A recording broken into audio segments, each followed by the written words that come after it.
Mencio fue un filósofo chino que vivió entre los años 372 a.C. y 289 a.C., durante el periodo de los reinos combatientes de la dinastía Zhou. Fue uno de los discípulos más importantes del confucianismo y se le considera el segundo pensador más influyente de esta corriente después de Confucio. Mencio desarrolló la idea de que la naturaleza humana es inherentemente buena y enfatizó la importancia de la educación y el cultivo moral para fortalecer esta bondad innata. Su obra principal, el Meng-Zi, recoge sus enseñanzas y diálogos con gobernantes y discípulos. La filosofía de la rectificación en Mencio. Mencio, el gran continuador del confucianismo después de Confucio, desarrolló una teoría ética y política que se basaba en la idea de que los seres humanos poseen una naturaleza innatamente buena. Dentro de su pensamiento, la rectificación, Zheng, desempeñó un papel fundamental como un principio de corrección moral, social y política.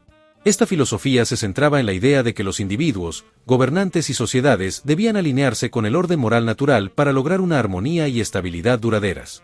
1. La naturaleza humana y la necesidad de la rectificación.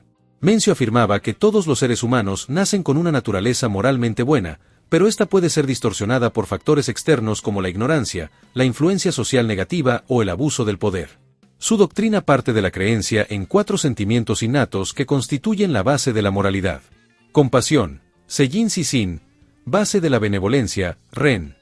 Vergüenza y aversión al mal, Xiugu Cixin, base de la justicia, Yi. Respeto y deferencia, Sirang, Cixin, base de la cortesía y los ritos, Li.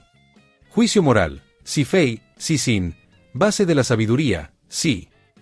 Para Mencio, estos principios existen en todos los humanos como brotes o semillas naturales, pero si no se cultivan adecuadamente, pueden marchitarse o deformarse.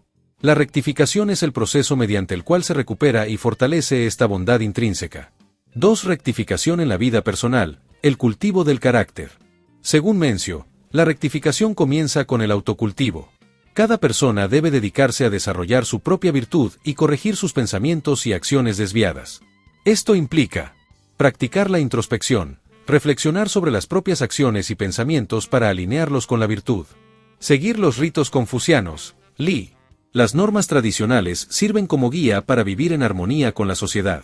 Desarrollar la energía vital, Qi, un concepto relacionado con la voluntad y la integridad moral, que permite actuar con justicia incluso ante la adversidad. Mencio creía que, al perfeccionar el carácter personal, se podía influir positivamente en la familia y, por extensión, en la sociedad. 3. La rectificación en la política, el gobierno benevolente. Uno de los aspectos más importantes de la rectificación en Mencio es su aplicación en el gobierno y la política. A diferencia de otros pensadores de su tiempo que defendían el uso de la fuerza o la astucia en el poder, Mencio argumentaba que un gobernante solo podía ser legítimo si actuaba con benevolencia y justicia. Principios claves de la rectificación política. El mandato del cielo, Tian. Min. Mencio reafirma la idea confuciana de que el poder no es absoluto. Un gobernante solo mantiene su autoridad si cumple con los principios de benevolencia y justicia. Si un rey es cruel o tiránico, pierde el mandato del cielo y puede ser derrocado legítimamente. El gobierno para el pueblo, Min. Pen. El pueblo es lo más importante, el Estado está en segundo lugar, el rey es el menos importante. Un gobernante debe proteger el bienestar de su gente, asegurando el acceso a recursos básicos como comida, educación y justicia. La rectificación de los nombres, Zheng Min. Un concepto fundamental en el pensamiento confuciano, según el cual las palabras deben reflejar la realidad moral. Si un rey no actúa como un verdadero gobernante benevolente, deja de ser un rey y se convierte en un tirano. Los ministros y ciudadanos tienen el deber moral de resistir a un gobierno injusto. El modelo del soberano sabio. Mencio pone como ejemplo a gobernantes legendarios como el rey Wen y el rey Wu, quienes reinaron con virtud y justicia. Un buen gobernante no debe explotar a su pueblo, sino educarlo y guiarlo hacia la virtud. 4. Rectificación en la sociedad, educación y moralidad. Mencio creía que la sociedad en su conjunto debía participar en el proceso de rectificación.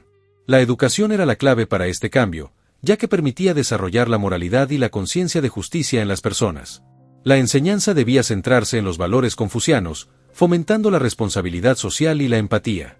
La rectificación también implicaba eliminar prácticas corruptas y fomentar la armonía social a través del respeto y la cooperación. 5. La rectificación y su influencia posterior. La filosofía de Mencio tuvo un profundo impacto en la historia de China. Durante la dinastía Han, 206 AC-220 DC, sus ideas fueron adoptadas como parte de la doctrina oficial del imperio. La noción de que el pueblo tenía derecho a resistir a los tiranos inspiró movimientos de reforma y rebelión en diferentes momentos de la historia china. En tiempos más recientes, la idea de la rectificación moral y política ha sido reinterpretada en diferentes contextos, desde la ética empresarial hasta la filosofía política contemporánea. Toda la filosofía de Mencio concluye en que la rectificación es el pilar del pensamiento de Mencio. La filosofía de la rectificación de Mencio es un llamado a recuperar la virtud innata de las personas y aplicar principios éticos en todos los niveles de la sociedad. Desde el autocultivo personal hasta el gobierno benevolente, su pensamiento enfatiza la importancia de actuar con justicia y benevolencia.